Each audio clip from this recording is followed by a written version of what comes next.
Hey guys, hello from snowy Manali. We are having a vacation here, and I've been talking to a lot of students these days, and the common question they all have is, I want to be an entrepreneur when I pass out. What should I do? And I think entrepreneurship is very sexy these days, but you should actually understand that it's not for everybody.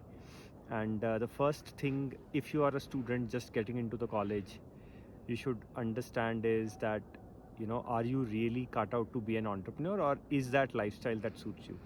Because it's not as rosy as it's made out to be in the blogs and in news, because we only get to hear about the success stories and never about the numerous failures there are in entrepreneurship. So I want to give you a simple litmus test which will help you uh, you know assess whether you are cut out to be an entrepreneur or whether you should be an entrepreneur or not. And again, it's just my thought, feel free to ignore whatever I say. And I guess if you are that variety, you probably are not watching this video anyway. So the first question I would say you should ask yourself is, what matters to you most, to you more? Is it impact, or is it lifestyle? A lot of people think that entrepreneurs have great lifestyle when they are like giving keynotes and stuff, but the reality is most of the time they're not really having a great lifestyle.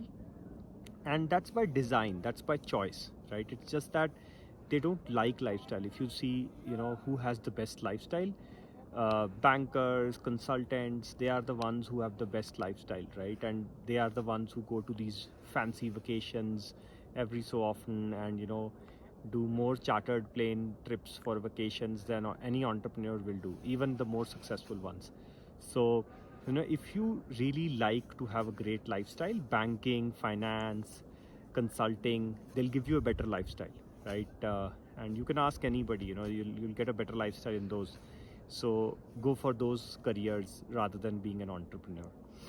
um, but if you're really after impact, you just want to see like how many lives are you impacting in hopefully a positive way, or you have this urge inside of you to really make a huge difference in life. And really it's a stupid urge, to be honest, but at the end of the day, some people have it, some people don't. If you have that and you are willing to sacrifice pretty much anything for that, I think entrepreneurship is for you.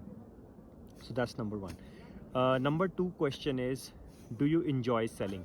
So I meet so many entrepreneurs who say, I'll just find a good sales guy, I'm a good product guy.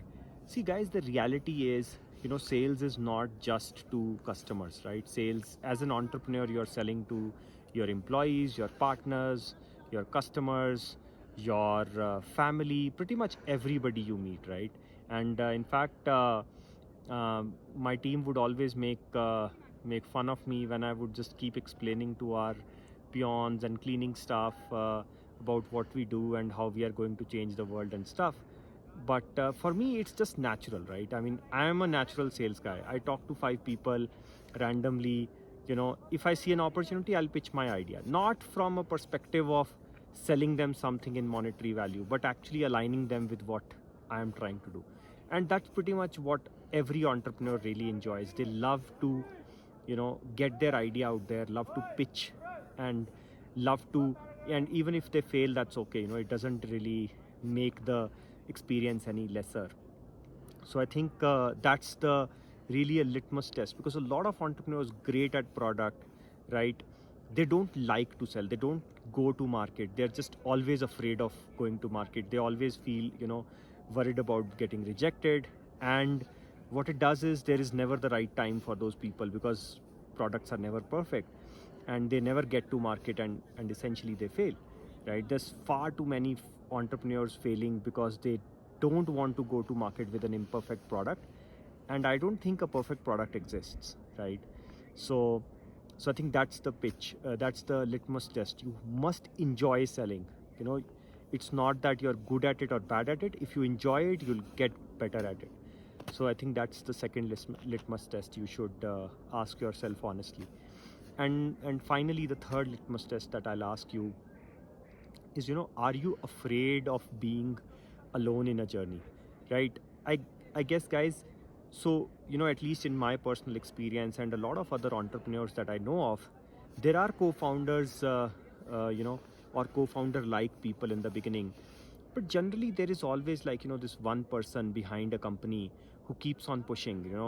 You look at any big company, people came, people went away, but there was this one guy who kept on hurling this stone across, uphill. And that's a very very tough thing. And when people leave, when co-founders leave, and they will, trust me, they will.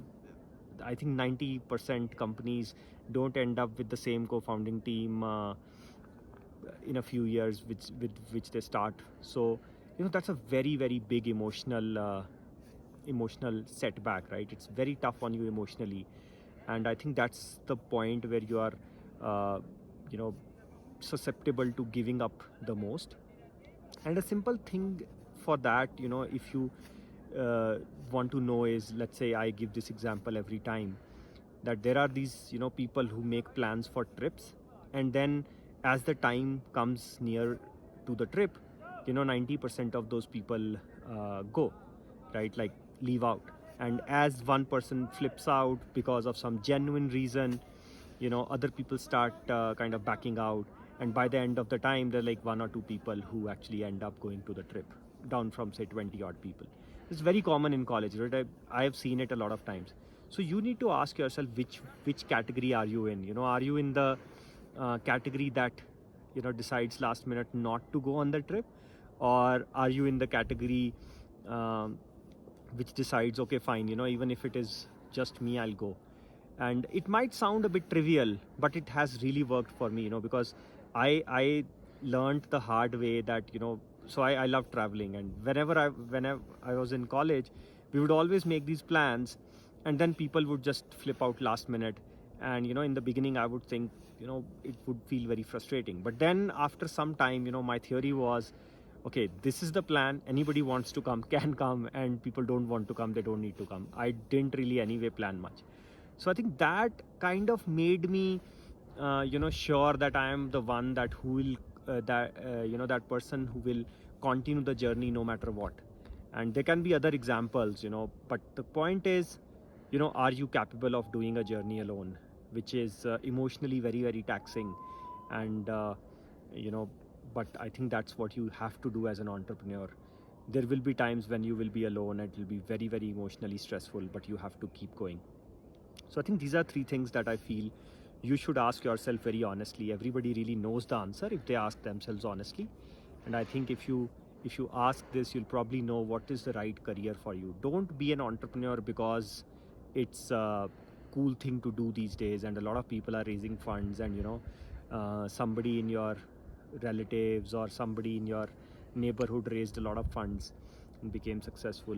I think, guys, real entrepreneurs never have a great lifestyle. They're always hustling, they're always no matter how successful they are, they're always thinking about the next thing, they're always thinking about problems more than successful things. And it's not all rosy, an entrepreneur's life. So I hope this helps. I really hope that uh, some college kids can make up their mind. And if you do make up your mind, you can always hit me up with any questions if you have. I'm fairly accessible on Twitter or YouTube or wherever, and I'll love to answer your questions if you have. Thank you very much, guys. Bye bye.